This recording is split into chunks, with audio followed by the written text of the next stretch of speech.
സിനിമയിലേക്ക് വരുന്നത് ആരും പ്രതീക്ഷിച്ചിരുന്നതല്ല. എൻ്റെ അപ്പൂപ്പനും അമ്മൂമ്മയ്ക്കും കുടുംബത്തിലെ മറ്റ് മുതിർന്നവർക്കും എല്ലാവരും പ്രതീക്ഷിച്ചിരുന്നത് ഞാൻ എന്തെങ്കിലും വല്ല സിവിൽ സർവീസ് എൻട്രൻസ് എക്സാമിനേഷൻ എഴുതുമെന്നൊക്കെയാണ് അവർ പ്രതീക്ഷിച്ചിരുന്നത്. കാരണം ഞാൻ കുറച്ചുകൂടെയൊക്കെ ഒരു ബുക്കിഷ് ആയിരുന്നു, കുറേ കൂടെ ഒരു ഇൻട്രോവേർട്ട് ആയിരുന്നു. എപ്പോഴുമാണ് കുറേ കൂടെ ഒരു പുസ്തകങ്ങളുടെ ലോകത്ത് ജീവിച്ചിരുന്ന ഒരു ചെറുപ്പക്കാരനായിരുന്നു.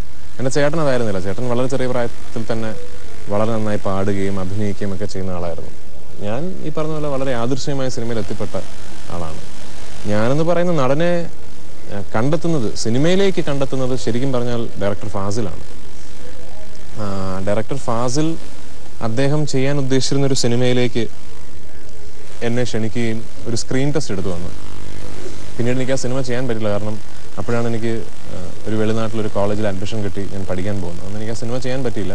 പക്ഷെ അദ്ദേഹമാണ് അന്നൊരു സ്ക്രീൻ ടെസ്റ്റ് ചെയ്ത, അന്ന് എന്നോടൊപ്പം സ്ക്രീൻ ടെസ്റ്റ് ചെയ്ത, ഒരു പക്ഷേ ഒരു ക്യാമറയ്ക്ക് മുന്നിൽ എന്നോടൊപ്പം അഭിനയിക്കുന്ന എൻ്റെ ആദ്യത്തെ നായികയായിരുന്നു ഒരു 9ാം ക്ലാസ്സിൽ പഠിക്കുന്ന അസിൻ തോട്ടുങ്കൽ. അപ്പോൾ അതുകൊണ്ടാണ് അസിൻ എന്നും എൻ്റെ ഒരു വളരെ അടുത്ത സുഹൃത്താണ്. കാരണം നമ്മൾ ഒരുമിച്ച് നമ്മൾ രണ്ടുപേരും നടീനടന്മാരാകുന്നതിന് മുമ്പ് ഇങ്ങനൊരു സ്ക്രീൻ ടെസ്റ്റിൽ അഭിനയിച്ചിട്ടുണ്ടെന്നുള്ളൊരു ഓർമ്മ നമുക്ക് രണ്ടുപേർക്കും ഉണ്ട്.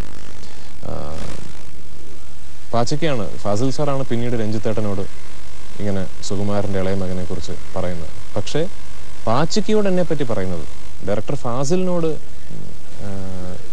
പൃഥ്വിരാജിനെ കണ്ടിട്ടുണ്ടോ? അപ്പോൾ പാച്ചയ്ക്കനെ ഒരുപാട് കൊച്ചുകുട്ടിയായിരുന്നപ്പോൾ കണ്ടിട്ടുണ്ട്. പിന്നീട് ഞാനൊരു പൊക്കമൊക്കെ വെച്ചതിന് ശേഷം എന്നെ കണ്ടിട്ടില്ല. അപ്പോൾ ഇപ്പോൾ ഒന്ന് പൃഥ്വിരാജിനെ കണ്ടു നോക്കണമെന്ന് ഡയറക്ടർ ഫാസിലിനോട് പറയുന്നത് നാനയുടെ MD ആയ ശ്രീമതി കുമാരിയമ്മയാണ്.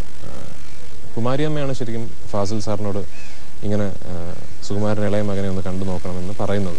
അപ്പം അങ്ങനെയൊക്കെയാണ് സിനിമയിലേക്ക് എത്തിപ്പെടുന്നത്. എന്തായാലും ആക്ച്വലി ഈ പറഞ്ഞ പോലെ വളരെ യാദൃശ്ചികമായി ലൈഫിൽ സംഭവിച്ചൊരു കാര്യമാണ്.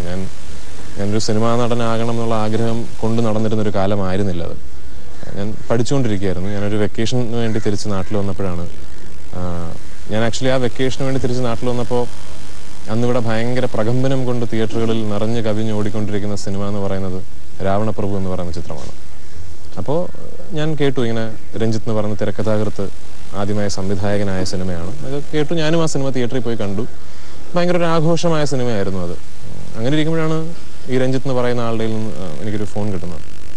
അങ്ങനൊരു ഫോൺ കോളിലൂടെയാണ് പിന്നെ നന്ദനത്തിൻ്റെ യാത്ര തുടങ്ങുന്നത്. പക്ഷേ നന്ദനം ഞാൻ ഈ പറഞ്ഞ പോലെ വളരെ അൺപ്രൊഫഷണലായിട്ട് അപ്രോച്ച് ചെയ്ത ഒരു സിനിമയാണ്. എൻ്റെ ഒരു പ്രൊഫഷണൽ കരിയറിൻ്റെ തുടക്കമാണെന്നോ ഒന്നും അന്ന് എനിക്ക് അറിയില്ലായിരുന്നു. അതുകൊണ്ട് ഞാനൊരു ഭയങ്കര ഒട്ടും സീരിയസ്നെസ് ഇല്ലാതെ അപ്രോച്ച് ചെയ്തൊരു സിനിമയാണ്. ഇന്ന് ഞാൻ നന്ദനത്തിലേക്ക് തിരിഞ്ഞു നോക്കുമ്പോൾ എൻ്റെ ജീവിതത്തിൻ്റെ ഏറ്റവും പ്രാധാന്യമുള്ള ഒരു ഘട്ടത്തിൻ്റെ തുടക്കമായിരുന്നു അതെന്ന് അന്ന് എനിക്ക് അറിയാമായിരുന്നുവെങ്കിൽ ഞാൻ കുറച്ചുകൂടെയൊക്കെ സീരിയസ് ആയിട്ട് ആ സിനിമ അപ്രോച്ച് ചെയ്തേനെ. പക്ഷെ അന്ന് ഞാനത് ചെയ്തില്ല. പക്ഷെ അങ്ങനെ ചെയ്യാത്തതുകൊണ്ട് ചിലപ്പോൾ എന്തെങ്കിലും ഗുണങ്ങളുണ്ടായിട്ടുണ്ടാകാം. ഞാൻ വളരെ ഈസി ആയിരുന്നു ഒരു ഡെബ്യൂട്ടൻറ്റ്, ആദ്യ സിനിമ അഭിനയിക്കുന്ന ഒരു അഭിനേതാവിൻ്റെ ഇൻഹിബിഷൻസ് ഒന്നും എനിക്ക് ഉണ്ടായിരുന്നിരിക്കില്ല. പിന്നെ നന്ദനത്തിൻ്റെ ഫസ്റ്റ് ഡേ ഓഫ് ഷൂട്ടിനൊരു പ്രത്യേകതയുണ്ട്. കാരണം ഞാൻ ആദ്യമായി ക്യാമറയ്ക്ക് മുന്നിൽ അഭിനയിക്കുന്ന ഷോട്ട് എന്ന് പറയുന്നത് പൊന്നമാൻഡി, കവിയൂർ പൊന്നമ്മയുടെ കാലിൽ എണ്ണ തേച്ചുകൊണ്ട് എൻ്റെ മുത്തശ്ശിയായിട്ട് അഭിനയിക്കുന്ന പൊന്നമാൻഡിയാണ്. ഞാനൊരു ഡയലോഗ് പറയുന്ന ഷോട്ടാണ് ആദ്യമായി ഞാൻ അഭിനയിക്കുന്ന ഷോട്ട്. അതിൻ്റെ പ്രത്യേകത എന്ന് വെച്ചാൽ എൻ്റെ ആദ്യ സിനിമയിൽ എൻ്റെ അമ്മുമ്മയായി അഭിനയിച്ച കവിയൂർ പൊന്നമ്മ തന്നെയാണ് എൻ്റെ അച്ഛൻ്റെ ആദ്യത്തെ സിനിമയിൽ അച്ഛൻ്റെ അമ്മയായിട്ട് അഭിനയിച്ചത്.